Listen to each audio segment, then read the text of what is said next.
Behind me, I have the 2024 Chevy Equinox EV, and this car is touted at being the most affordable midsize SUV at over 300-mile range. Now, I've been driving this car for about a week, and I definitely have some thoughts, so we're going to go through that. And as we do, I'm actually going to be comparing it here and there to the Model Y, because that is my daily driver. I'm a Model Y driver, and it's my belief that if you're looking at buying a car like this, you're probably considering a Tesla in the similar size range. So we might as well compare them. First thing, let's talk about pricing. So the reason that this is being called the most affordable midsize SUV at over 300-mile range is because there is a model, not this model, that is going to be sold at $34,995.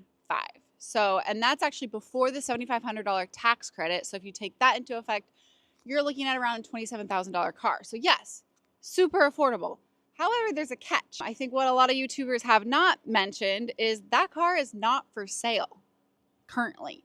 I'm not sure when Chevy will be selling that model, but currently you cannot go out to a dealership and buy the super cheap base level Equinox EV. So a little bit of a catch there.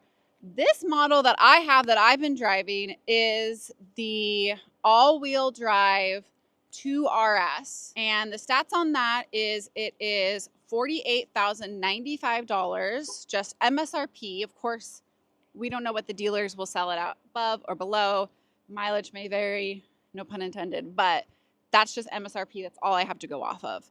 And it has a 285-mile range. There's one more model below this, the 2LT, and the four-wheel drive 2LT is 43 and some change. So, you know, not quite 35, but still in the 40s. Now, if you compare that to the Model Y, I think a lot of people online were saying this is cheaper than the Model Y. Well, it really depends. Tesla's price ranges do change whenever they want to.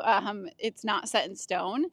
So we're going to go off of the prices that are on the website today. But in the last 6 months, they've been very competitive, and they've really brought their prices down to compete with models like this.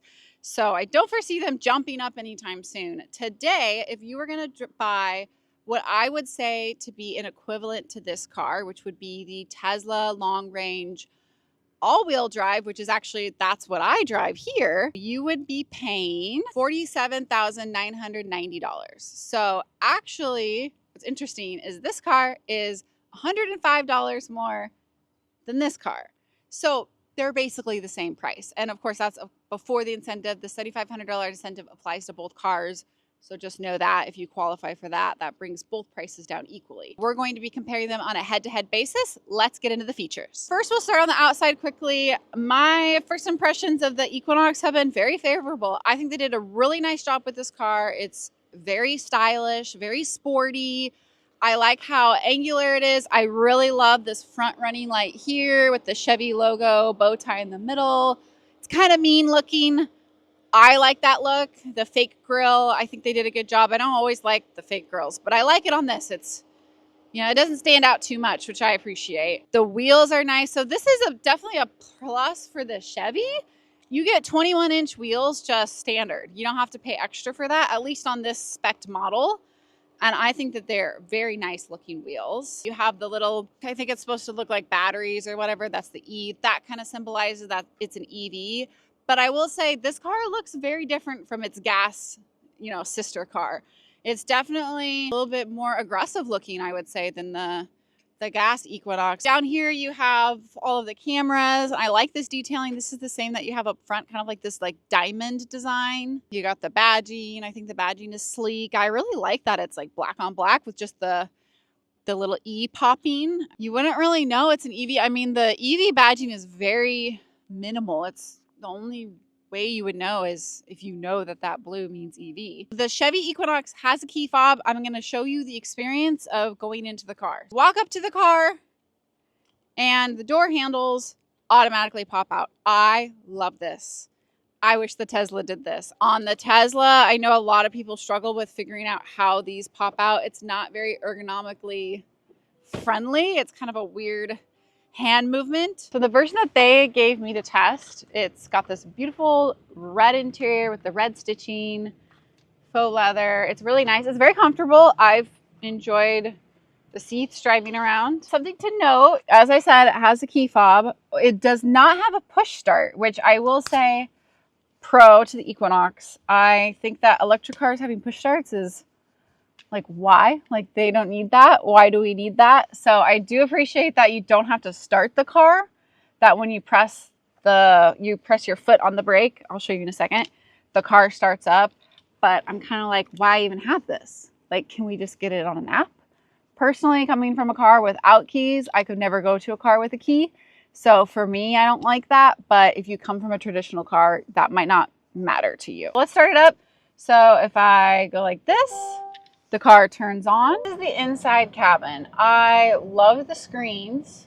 They've done a nice job. You have your main infotainment center here and your small one here. You don't have that on the Model Y. You only have the one screen. So that is really nice. Like if you want to quickly look at your speedometer, you can also put your music or your maps on here, which is great. Something to note, the EV Chevy fleet does not have CarPlay. It's an Android-based system. You do have Google Maps built in, which is great. You have Alexa and I think also Google Assistant if you're into using those. But I think a lot of people buying a new car in 2024 are looking for CarPlay. In fact, I've seen a lot of videos of people saying, if it doesn't have CarPlay, I'm not even considering buying it. So my perspective is, why not have CarPlay? You have it on your non-EV cars, but not on your EV cars. So if I was Chevy, I wouldn't have gotten rid of CarPlay. Their point of view on that is what they've built here is better. I've been driving around with it. It's good. It's simple. I mean, there's not a lot of extra features in this car to use. So I like that they've kept it fairly minimal and simple, easy to find what you want to use. And so no issues there, but it's kind of like, it would be better with CarPlay because you could have your music more integrated, messages and phone calls. Of course, it has Bluetooth connection to your phone. I do think that that's like kind of a negative thing about this car. So something that of course you notice is there are buttons, unlike in a Tesla. So if you are coming from a traditional car and you like buttons, you're gonna like this. It's gonna feel very familiar. You have, you know, all of your traditional controls and a couple different versions like heat, cold here, air. This is the volume up here. Then on your steering wheel, this is for your cruise control settings. And then over here you have, I think this is like voice control, answering phone calls, and then fumbling through the different radio stations. I kind of dislike that the volume is here because I want to just like scroll quickly on my steering wheel instead of having to reach over here and do the volume. So that's not my personal favorite, but it's not really a deal breaker. One thing to note on this particular model, there is no wireless phone charging. I think maybe the next model up you can get that. There are USB-C ports right here, and I guess in theory you could just put your phone here with a small cable. So that's a little bit of a negative, I think. The center console, to me, is small. Like, it's deep, but it's pretty narrow. Not the worst, not the best. But what I do like is down here, there's like this little tray. So if you wanted to throw your bag or, I don't know, whatever, an umbrella, extra stuff, it's kind of nice to have a tray here where things don't fly around when you're driving. Now I'm going to show you the experience of getting into the Tesla and what the interior looks like. So no door handles that pop up, but as you can see, no key and no unlocking. It knows that I'm here based on my phone. So here we are inside my Tesla. Looks like a Tesla, minimal, no buttons anywhere. You control everything on the screen, which I know is a little bit jarring for people at first, but I promise you, once you use it for a week, you're gonna love it. You'll get used to it. It's very user-friendly. It's like using an iPad. So the Teslas all have 2 wireless chargers right here for 2 phones. You have a little pocket in here, center console, fairly sizable. Something that you don't have is any physical controls for really anything, specifically for the air. You do that on the screen though, and it looks like this. A lot of people think that this is trippy, but it's cool. You can kind of like go up, down, change the climate, you know, here. You can split them, you can sync them, all of that good stuff. Do the back, turn the back on. We have heated seats in the back and the front. No cooled. I didn't say this, but the Equinox has heated seats in the front. I don't believe my model has heated seats on the back, only the front. But I think that that is an upgrade you can get. Something that I really like about the Tesla is the very large, expansive moonroof, which is a big part of the design of the Tesla. I mean, they all have this big roof like this. It's not an upgrade, it's just comes standard. In general, this car is very open and light feeling, partially because I have upgraded to have the white seating, which I personally love. Clean and minimal. That's like the best way of describing a Tesla. If you don't like that, then you should not buy a Tesla. Now we are going to compare the driving directions as if you were on a road trip with both cars. So for the Tesla, drive me to Phoenix. Biggest perk of owning a Tesla is not only the supercharging network, which now other cars can take advantage of, but honestly the software with the charging. So we cannot make it to Phoenix on a full charge, especially only starting at 71%. So it's automatically figured that in. It's telling me where I need to stop for how long, giving me an overview and saying, you know, at 5 o'clock I'm charging in Indio and then Quartzsite for 10 minutes and 20 minutes. And that means that I will get to Phoenix at 9:30 p.m. with 10% charge. So it truly is an all-encompassing route planning software. You don't have to use any other app. You don't have to do any math on your own. You can literally, anyone can use this. It's foolproof. Let's try it on the Chevy. We're back in the Equinox. Let's try it out. Take me to Phoenix, Arizona. Phoenix. All right. All right, so the first thing I've noticed is it's doing the same kind of route planning, which is super awesome. It's showing a charge for 25 minutes and a charge for 45 minutes. However, as you can tell, those stops are significantly longer than in the Tesla. That could be because this has a bigger battery, so it takes a little bit more time to charge up. And also it obviously is less efficient because this is a bigger battery, but the mileage range is 285 where the Tesla is 308. So there's a little bit of a difference there. So that's something to note. But what I do love is that it actually has route planning with stops. I have tested and reviewed other electric vehicles that don't have that. And so this is awesome. I like to see this. Good job, Chevy. The other reason that it might be suggesting longer charge stops is if you look at these chargers, this is only a 180 kilowatt charger. So that's definitely slower. And then this one is, some are 150 and some are 350 if you're lucky enough to get that one. So that's also contributing to the longer stop. Let's compare the cargo space from the front to the back. Let's start with the Chevy. Let's see what's under the hood.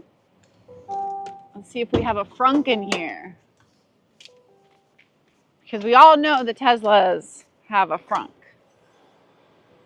And it looks like we have the battery and the washer fluid and all that jazz. So kind of cool that you can see it because you can't see it in the Tesla, but there is no storage whatsoever in the front of this car.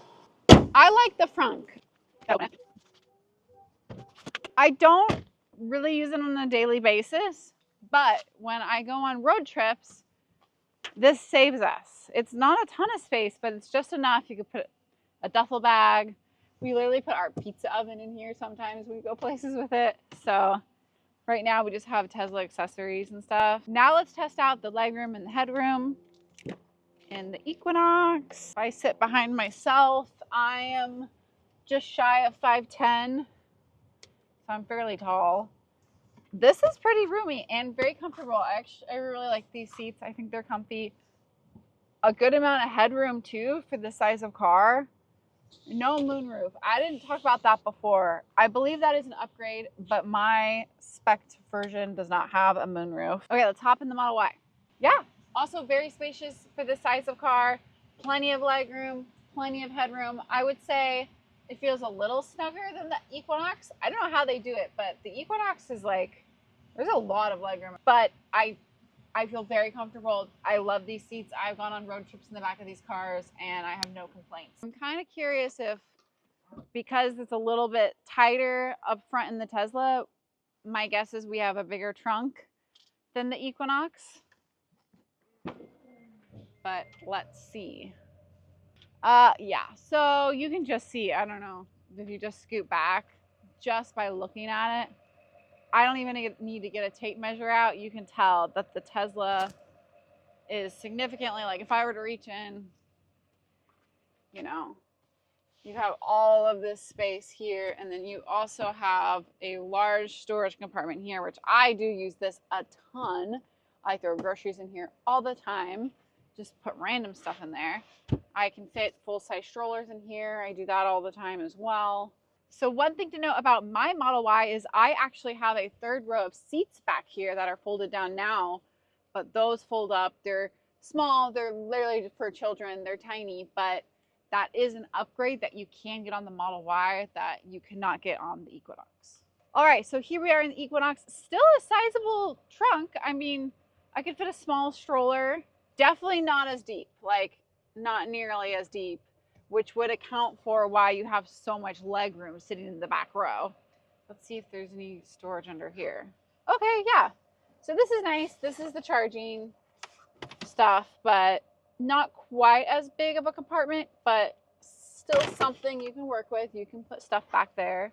Something quickly to note is the tailgate is not as tall on the Equinox as it is on the Model Y. So if you're over 6 foot, you might have a little bit of an issue bonking your head on this. You might have to duck. Let me show you the charging ports on both these vehicles. In the Equinox, it's right here up front. This is the CCS port, which they are going to be phasing out as they're switching over to NACS, but not to worry. If you do get a model without that, the adapter will work just fine and you'll be able to charge on the NACS charging network. The Model Y charging port is very cleverly hidden behind the taillight here. One tap and it opens, which I do love that. This is the NACS charging port and all car manufacturers are moving towards this. Now we're going to take the Equinox EV for a test drive. There are different driver settings. I have it in sport. Maybe we should start in normal. Something I've noticed as I've been driving this around is the glare, for whatever reason, is horrible. Like, I don't know if it's like, what are these vents? Like, I don't even know what this is. And it depends on the lighting. Like right now it's not so bad, but there are moments where I'm driving it and I'm like, all I feel like I see is this reflected on this. Something that I really like is having the screen here because you have the speedometer. It's right here. You don't have to look to the right to see your speed. You can set your map as the big thing and you still have the speedometer here, which is nice. If you have your music playing, you can have that in the corner there. In this view, you have the time, the temperature, and the date. If you press this button here, it does like a split view. Overall, very customizable screens and experience. So I think that's a huge plus and I appreciate that. We're getting on the highway here. We'll take her up to speed and see what she can do. It doesn't wow me. It does not accelerate like my Model Y does. I don't know if it's published or not, but I believe the 0 to 60 is like 6 seconds something. So significantly slower than the Model Y. Chevy is not trying to be a very fast performant SUV. Like, I think they've said that. Like, that's not the point of this car. That's not the buyer of this car. So hopefully, if you're considering this, you don't want a super crazy peppy car, but it's fast enough. I mean, it's an EV. It's gonna feel zippy, a lot zippier, but coming from a Tesla to this car, it's not gonna feel zippy. It's not a very sporty drive. Like, the steering is very loose. In fact, when you get up to speed and you go fast, it almost wobbles. Is that even, I don't know what the auto term for that would be. Slide left, right. It has body roll. I think that's what I'm trying to say. Like drift, like changing lanes at fast speeds, going around corners. There's a decent amount of roll and drift. It's also better in sport mode. I will say I like to drive in sport mode. I feel like it takes a little bit of that out. It makes the steering a little bit tighter and more sporty, which I prefer. So as I'm changing lanes and navigating traffic, I'm getting, I think there's 4 little red triangles that go flash, flash, flash on the heads-up display, and my seat actually vibrates. It gives you a little bzz, bzz, bzz right here on your thighs, and it basically just lets you know, like, hey, like if I were to like kind of like come up on this car fast, it would do that. So alerts you if you're going to rear end someone, alerts you if it thinks that you're going to veer into a car in your blind spot. I really like that. The vibration is nice. So kind of a weird thing is the blinkers are very quiet, and when music is being played, I cannot hear them at all. So I've been driving around with my blinkers on because I'll turn it on to change lanes and then I'll forget to turn it off, because in the Model Y, it turns the blinkers off for you once you lane change, which is really nice. So it makes you really lazy. And so then my blinkers just like going for like miles, and then I look down and it's blinking. I'm like, oh my gosh, I'm driving like a grandma. Final thoughts on the Chevy Equinox EV. I really applaud what Chevy's doing here and trying to bring a very affordable SUV EV to the market. However, I have to be honest, I wasn't giving the very super affordable version to test out for you guys. And so if this was the $35,000 version, I think it would be great. I think it would be a total bargain. It would be a great car for many people to be able to get into, especially with the tax credit, making it $27,000 plus all of the gas savings and the maintenance savings. It's like a no-brainer. This would be an awesome car for so many people out there. Unfortunately, until that model's out there, I only have the $10,000 more version to compare it to. And at that price point, you leap up a whole nother level, and then you're comparing it against EVs that are out there, that have been out there for a while, and something like the Model Y, in which I think does win over versus the Chevy for many reasons. You know, things like it has a frunk, it has keyless entry, it has a lot of great technology. The Model Y is also a lot sportier option, has a lot faster acceleration and a sportier drive. So to me, when you're comparing these two at the same price point, that's more bang for your buck versus driving this car. It does have 2 screens, so I do think that that is a win for the Chevy over the Model Y. I think a lot of people will like that. I think a lot of people just like the interior more. It feels more like a traditional car. And I think a lot of people dislike the way that a Model Y looks and how bare bones it is. So this could be a win for some people from interior wise. Are you someone who just wants to hop in the car and not have to learn it without any learning curve? This is going to be the car for you. You know, I pretty much just started driving it right away. You know, there's a little bit to learn on the infotainment center, but it's very straightforward, very simple. So I think that that's a huge plus for the Chevy. The Tesla is a little bit of a learning curve. You know, everything's on the screen, is very technology driven.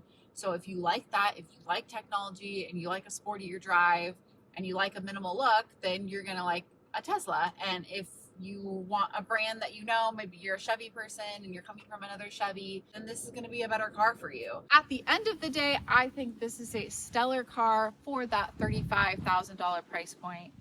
Again, this is not the $35,000 price point car, but assuming it's similar and they don't get rid of too many of some of the cool features that we've tested out today, then it's awesome. Super great buy. And I love that Chevy is bringing a truly affordable SUV EV to the market. That wraps up our review today. I hope you enjoyed it. I hope you liked kind of like the style of the review of this versus my car that I drive every single day. And something that you guys like to see, let me know in the comments and tell me, which car would you buy if you had $45,000 burning a hole in your pocket? Are you going to buy the Chevy, or are you going to buy the Tesla Model Y, or are you going to buy another EV that we didn't talk about today? And maybe I should review that one too. Go ahead and subscribe. It really helps me out, and we'll see you guys next time.